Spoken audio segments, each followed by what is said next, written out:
À 26 ans, Daniel connaît bien les dangers de l'itinéraire vers la Libye. Il a quitté sa patrie, le Cameroun, plus tôt cette année avec son frère et son oncle, dans le but d'atteindre l'Europe via la Méditerranée.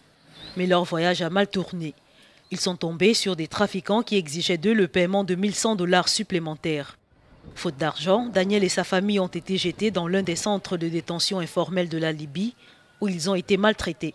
Maintenant, nous étions torturés. Nous étions maintenant dans un ghetto où les autres passagers avaient le droit de sortir, mais nous, on ne pouvait pas passer. On avait peur qu'à tout moment, nous, on pouvait s'échapper.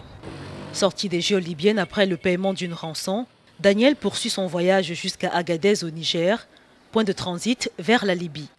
Mais la ville est désertée par les contrebandiers depuis la mise en place en 2016 par l'Union européenne de trajectoires plus dangereuses à travers le Sahara.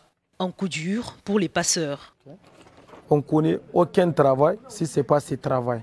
Vous voyez? Donc on a perdu un travail, on a perdu notre vie parce que c'est notre vie. C'est avec ça nous on mange, on fait tout.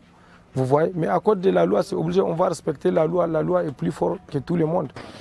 Alors qu'environ 30% des migrants qui atteignent l'Europe via le Niger pourraient bénéficier d'un statut de protection internationale, le HCR travaille avec les autorités locales pour identifier et protéger les demandeurs d'asile, en particulier ceux qui ont peut-être fui la guerre ou la persécution.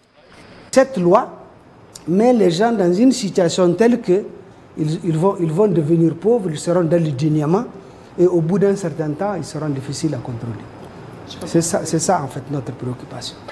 Selon l'OIM, quelques 1000 migrants ont été sauvés depuis avril dans le désert nord du Niger. Tous prenaient la direction de la Libye, d'où plus de 600 000 personnes se sont lancées sur des embarcations fragiles pour l'Europe au cours des 4 dernières années.